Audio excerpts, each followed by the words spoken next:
என்ன ப்ரெஸ்ஸு தலையே காணும், கம்மியா இருக்கு. தாடி you are there, full fresh வந்த மாதிரி. Good evening everyone. இந்த கான் சிட்டி எனக்கு வந்து இந்த மாதிரி படங்கள் நான் பண்ணதே இல்லை. ஏன்னா அவ்வளோ அருமையான அந்த துரைராஜ், ஹாரிஸ் ஜெயராஜ் தெரியும் உங்களுக்கு, ஹாரிஸ் துரைராஜ் என்னை அப்ரோச் பண்ண விதமே வேற. வந்துட்டு சும்மா நான் எப்பவுமே இந்த புதுசாக வர்றவங்களுக்கு ப்ரையாரிட்டி தரும், புது டைரக்டர். ஏன்னா அவங்க வந்தால் தான் இண்டஸ்ட்ரி நல்லா இருக்கும் அப்படின்ட்டு. இவர் வந்தார், இந்த அப்ரோச் பண்ண விதம் வேற. இதுங்க அவங்க கேரக்டர். அப்புறம் யாரெல்லாம் இருக்காங்க, ஏன்னா முதல்ல நான் கேட்குறது ப்ரொடியூசர் யார். ஏன்னா இன்றைக்கெலாம் படம் யார் வேணால் ஸ்டார்ட் பண்ணிடலாம், ஆனால் அதை கொண்டு வந்து தேட்டர் வரைக்கும் சேர்க்கறதுக்கு தம் இருக்கணும். அது இருக்குதா, யார் பாப்பா? அதுவும் நானேன்னாரு.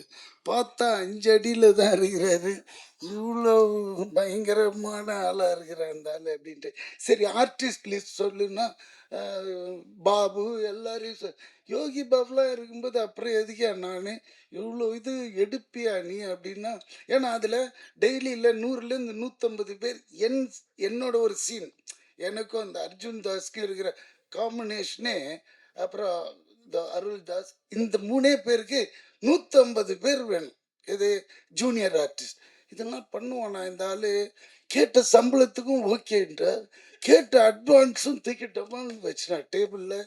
கிடுகிடுன்னு ஆயிடுச்சு. எடுக்கலாமா வேணாமா? சரி எடுத்துட்டேன், ஏன்னா பெரிய அட்வான்ஸாக கொடுத்தான்.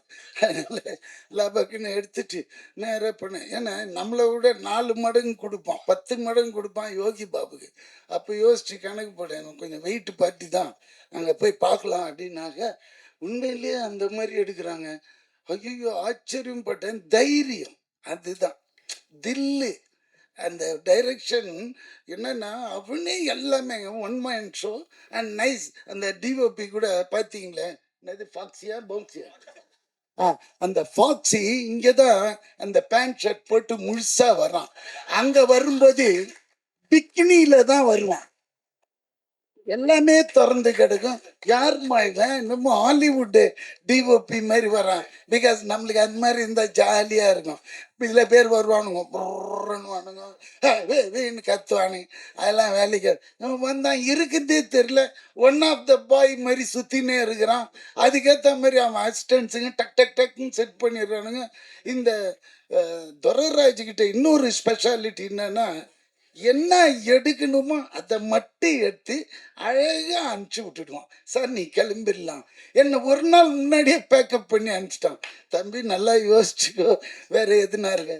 எதுவுமே கிடையாது. இல்லைப்பா எனக்கு ஒரு ஃபேமிலி கேம்லி பேக்ட்ராப், ஐயா அதெல்லாம் இந்த படம் கிடையாது. திஸ் இஸ் கான் சிட்டின்னா. தாடி கான் சிட்டின்னா உனக்கு என்னன்னு தெரியுமா? தெரியாது. இது எடுக்கிறது எழுதுறது உல்டாவா எழுதி விட்டுருக்குது, அதே பொழப்பு. கான் சிட்டினா மோசமான சிட்டி. அது உள்ள என்னெல்லாம் நடக்குதுன்றது. பீங்க ஒரு எலக்ட்ரிசிட்டி போர்டு ஆஃபீஸர் நான், அவ்வளோதான். இந்த பணம் கலெக்ட் பண்ணி போகிறது. இப்போ கூட ரீசெண்டாக எவனோ ஒருத்தன் ப்ளக்கை பிடிங்கினே இருந்தான்னு பாருங்க. அதுவும் இதுவும் கனெக்ட் ஆகுது, எலக்ட்ரிசிட்டி.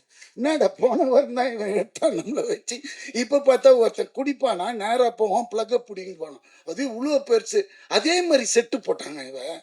எனக்கு அங்கதான் ஆச்சரியமா இருக்குது, இவன் செட் பண்ணி எதுனா பண்ணிட்டானா அப்படின்ட்டு. ஏன்னா அவன் பிடுங்கணும். அப்புறம் 3ஆவது நாள் பிடிச்சிட்டாங்க போலீஸ். ஏன் அது மாதிரி பண்ணின்னு இருக்கிறேன்னு கேட்டால், அவன் டாஸ்மார்க் போவான்னா நேராக போவான், இந்த ப்ளக்கை பிடிங்கிடுவான். ஏன்னு கேட்டதுக்கு அடிச்சு உரிச்சிட்டாங்க. என்னங்க சொல்லியிருக்காரு, நான் சொன்ன பார்ட்டிக்கு இவங்க எல்லாம் ஓட்டு போடல, இவங்க எப்படி கரண்ட்ல ஜாலியாக தூங்குறது? அட பாவி டேய், அது எவ்வளோ குழந்தைங்களா இருக்கும், வயசானவங்களா இருக்கும், சம்மர் வேற, இந்த நேரத்தில் எப்படி பண்ணிக்கிறான்னு குழந்தை. ஸோ இதுவும் அந்த மாதிரி ஒரு ட்ரூ இன்சிடென்ட்ஸுங்களை அழகாக கோப்பப் பண்ணி எடுத்திருக்கிற அந்த டைரக்டர். கண்டிப்பாக அதாவது சொன்ன டைமில் முடிஞ்சு திடீர்னு ஒரு ஃபோன் கால் போன வாரம், சார் படம் வந்து அடுத்த வாரம் ரிலீஸ். ஷாக்கு. ஏன்னா இதுமாரி படங்கள்லாம் வந்து அப்படியே நின்று போயிடும்.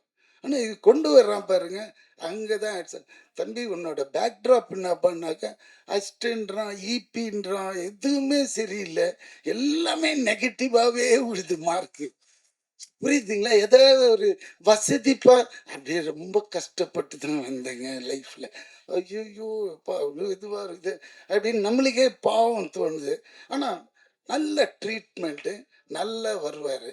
அதே மாரி ஏன்னா இந்த டிஓபிய வச்சே நான் சொல்றேன். ஏன்னா எனக்கு அதிகமா மத்த டெக்னீஷியன்லாம் தெரியல.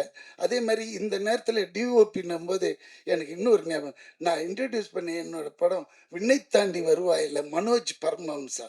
அவர் வந்து இன்னைக்கு தமிழ்நாடு அரசாங்கம் தொலைக்காட்சி நிறுவனத்தோட தலைவரா போட்டதுக்கு நானு சிஎம்க்கு ரொம்ப ஹேப்பியா ஃபீல் பண்றேன். அவருக்கு ரொம்ப இது ஏன்னா, இந்த மாரி கேரக்டர கண்டுபிடிச்சு அந்த போஸ்டிங் போடுறாரு பாருங்க, அதுதான். ஏன்னா, ஃபியூச்சர்ல வந்துல நெறைய டிஓபிஸ் வருவாங்க. ஏன்னா, அவன் வந்து very strong and very straight forward fellow. அந்த Manoj Paramahamsa. I used to call him Manja மாஞ்சான்ட்டு. ஏன்னா, மாஞ்சானா எப்படி இருக்கும்? காத்தாடியில மாஞ்சா கயிறு பார்த்துருக்கீங்களா? போட்டீங்கன்னா பறக்குன்னு கை ஏமாந்தீங்கன்னா கை நறுக்குன்னு போயிடும். அந்த மாரி ரொம்ப ஸ்ட்ரிக்ட்டு, ரொம்ப இது எல்லாருக்கும் சொல்லி தருவோம். இன்னைக்கு இருக்கிற டெக்னாலஜி இது கரெக்டான இடத்துல அவர போட்டிருந்தாங்க. அது இன்னைக்கு பார்த்த நியூஸ்ல ரொம்ப ஹேப்பியா இருந்தது. அதையும் இங்க சொல்லணும்னு நினைச்சேன். அதையும் சொல்லிட்டேன். அதே மாரி இந்த சாங்ஸ் ரொம்ப நல்லா இருந்தது. அண்ட் ஃபர்ஸ்ட் டைம் எடிட்டர் மாரியே தெரியல. நிஜமா. ஆண்டனி அளவுக்கு கிளாஸ் இருக்குது. எடிட்டர் ஆண்டனி அளவுக்கு.